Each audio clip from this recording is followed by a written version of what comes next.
કચ્છ જિલ્લામાં તાજેતરમાં થયેલા કમોસમી વરસાદે જગતના તાતની કમર તોડી નાખી છે। તૈયાર મોલ પર વરસેલી આફતને કારણે ખેડૂતોને વ્યાપક આર્થિક નુકસાન વેઠવાનો વારો આવ્યો છે।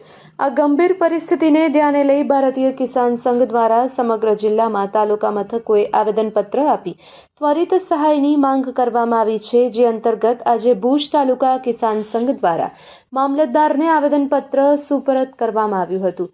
કિસાન સંઘના હોદ્દેદારોએ જણાવ્યું હતું કે કમોસમી વરસાદને કારણે ઊભા પાકને નુકસાન થયું છે। જો સરકાર દ્વારા યુદ્ધના ધોરણે સર્વે કરી આર્થિક પેકેજ જાહેર કરવામાં નહીં આવે તો દેવાના ડુંગર તળે દબાયેલો ખેડૂત ખેતી છોડવા મજબૂર બનશે। આ તકે કિસાન સંઘે ભૂતકાળના અન્યાયને પણ વાગોળ્યો હતો। અગાઉ દિવાળી સમયે થયેલી અતિવૃષ્ટિમાં સમગ્ર કચ્છમાં નુકસાની હોવા છતાં સરકારે માત્ર અંજાર, ભચાઉ અને રાપરના 86 ગામોના ખેડૂતોને જ સહાય આપી હતી। ભુજ સહિતના અન્ય તાલુકાઓ આ લાભથી વંચિત રહ્યા હતા। આ વખતે આવો ભેદભાવ ન રાખતા સમગ્ર કચ્છના અસરગ્રસ્ત ખેડૂતોને ન્યાય મળે અને વહેલી તકે વળતર ચૂકવાય તેવી ઉગ્ર માંગ કરવામાં આવી છે।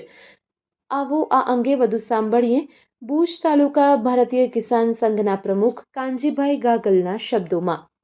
આજે અમે આવેદનપત્રની રજૂઆત એટલા માટે કરવામાં આવી હતી। ગઈ 17, 18 અને 19ના જે કચ્છમાં જે સમજી લો કમોસમી વરસાદ અને પવનના કારણે જે ખેડૂતોના પાકને નુકસાન થયું છે એ નુકસાનીના વળતર માટે અમે આજે મામલતદારશ્રીને, મુખ્યમંત્રીશ્રીને સંબોધન કરી અને મામલતદારશ્રીને આવેદનપત્ર માટે આપવા માટે આવ્યા છીએ। આ આવેદનપત્ર ખાલી ભુજ તાલુકા દ્વારા નહીં પણ કચ્છના તમામ તાલુકા મથકો પર દેવામાં આવ્યું છે।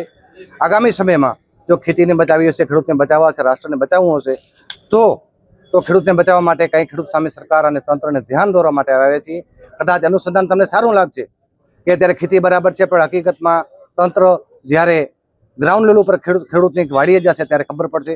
અત્યારે મોટા ભાગના પાક નષ્ટ થઈ ગયા। ધાન્ય પાક હોતો ભલે, તેલીબિયા પાક હોતો ભલે, શાકભાજી હોતો ભલે કે પછી બગાયત હોતું ભલે, અત્યારે પૂરેપૂરા નષ્ટ થઈ ગયા છે। અને નષ્ટ થઈ ગયાનું પાછળ સરકારનો દોષ નથી, તંત્રનો દોષ અમે પણ જાણીએ છીએ। પણ ખેડૂત જગતનો તાત જ્યારે સંકટમાં હોય ત્યારે એ સંકટની વારે કરે તો કોણ સરકાર કરે? તો લોકશાહીની અંદર અમે જેને સરકારમાં મૂક્યા છે અને અમારી વાત અને લાગણીને માગણીમાં એટલા મૂક્યા છે ત્યારે અમને સંકટ આવતું હોય તો સરકાર અમારા ઉપર કાંઈક સહાય ખેડૂતને ઊભા કરવા માટે આપે, અન્યથા ખેતી ભાંગી પડશે, દેશ ભાંગી પડશે।